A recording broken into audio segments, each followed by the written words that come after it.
Hey guys, Sarge here. Hope you're all doing good. This is going to be a vid about the DPX Hest, the second version that's now made by Ontario Knife, and a few pouches and stuff. Sorry for the bird, she's a little happy today. So this is the DPX right here. Really nice knife. I really like it. I think it's because its origins are from ESEE, and I kind of like, I'm partial to ESEE. So I do like the way this is done. I had the ESEE4 in my hands, which had a handle quite similar to this, if memory serves. It's got this DeSantis Kydex sheath. I've heard some, well, actually watched some videos where they criticize it. It is a little sad that, you know, it's riveted. You can't take it off. So it goes one way in the way it's set up. If you put a left hand carry, you're going to have that pry bar pummel in your hand. So you got to carry it this way, which is going to be a right hand carry, unless you strap it to your chest this way. Let's say cross draw across your chest. That could be an option. However, one thing you got to give it, it's got a tightening screw right here that you can adjust. The fit is awesome. Look at the drain hole. I mean, Christ, critters can go through there. So no water is going to stay in here, and if you look where it's actually molded, it's perfect. So that being said, it's a really sharp knife. Now watch this. So the retention is awesome.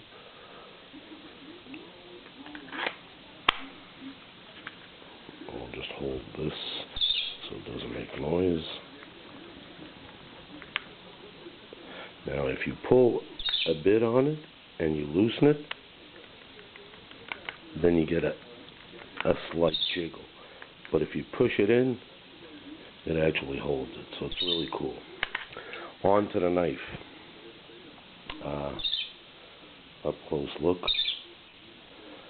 wire cutter, bottle opener, chimping, lashing hole, removable scales, which are hollow, so you can actually fit a fire rod 3/16 thick, another lashing hole, Hest, and the famous little pry bar. Really nice. I love the hold. It holds very well. It fits. I like it. I like it very much. I did a quick comparison because I do have my Zula here, and if you look at them quickly, like this, right off the bat, the Hest is bigger. However, upon closer inspection, and watch this, I put this little glue blocker so I can simply do this if I need to remove the lanyard very quickly without having to undo any knots of any kind. So I can pull it out. This is from the little kit with the whistle in it, which is fairly loud. When you do closer inspection of these two knives, and if we put them, I'll try. I don't know if I can align it. Look, I'm not to the micron close, but they're pretty much. Let's go like this. There you go. They're pretty much choil to choil. If you do so, as you notice, 2.88 on the Izula, 3.13, so it's a 1/4 inch difference of blade length. However, on the thickness, 1.56, 1.90. But the scales, this is fun. If you put them almost choil to choil, and you look at the scales are almost exactly the same length. The handle on the Hest is a little thicker.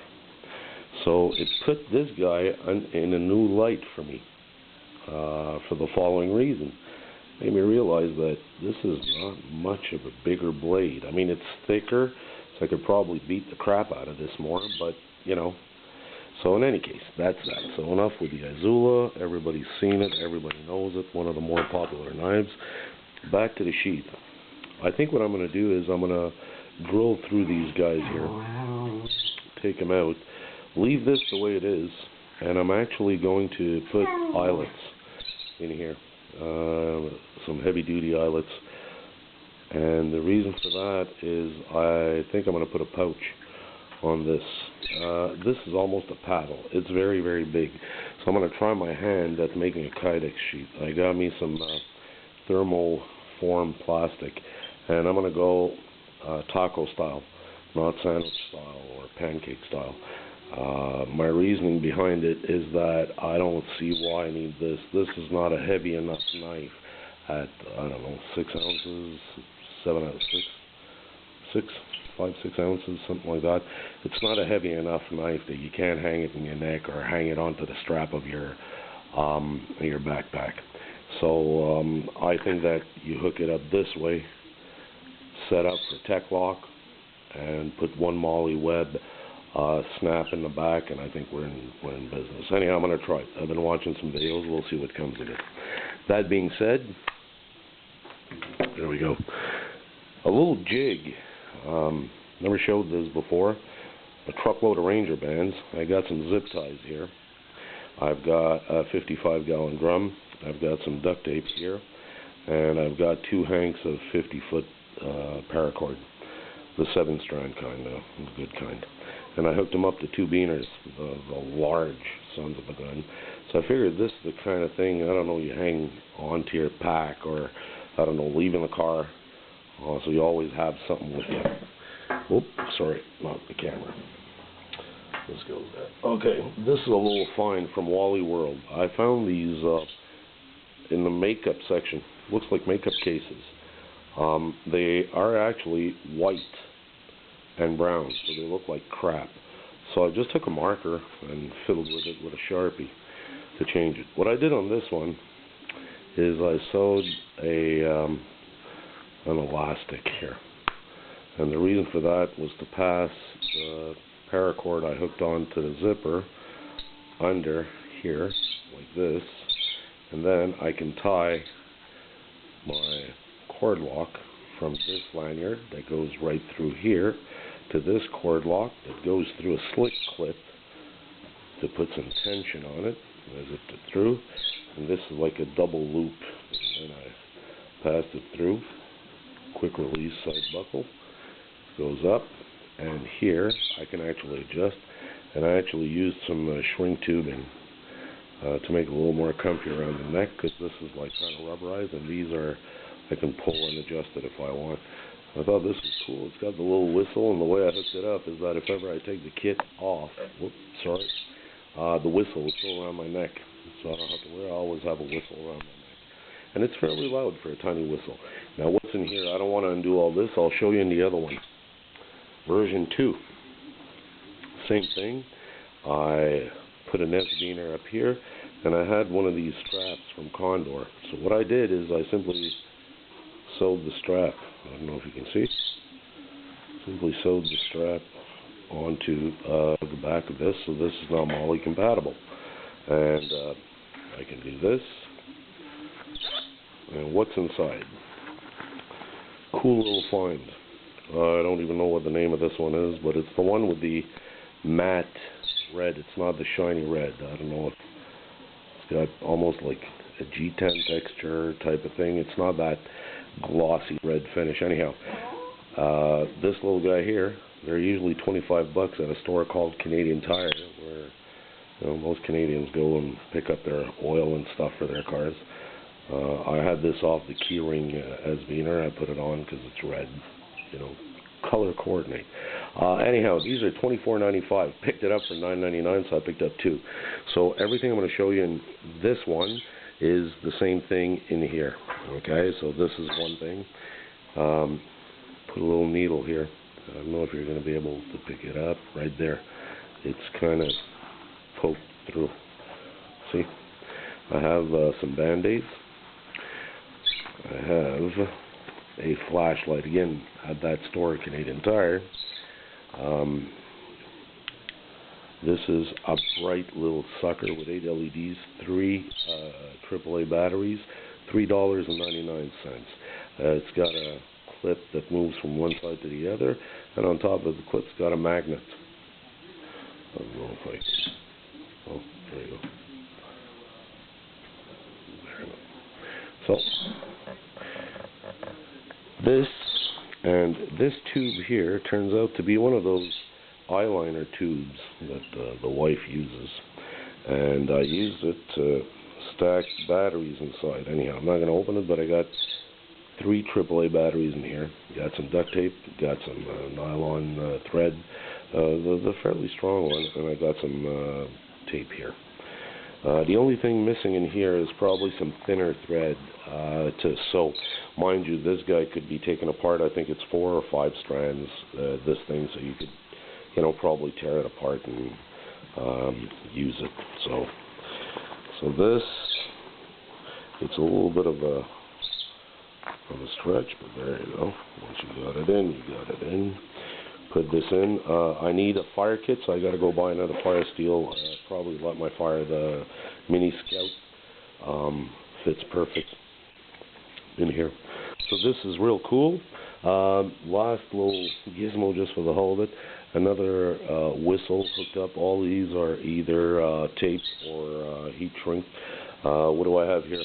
In here I have a vial that has matches. I have another vial that I sealed. That's a glass vial that's got lighter fluid in it.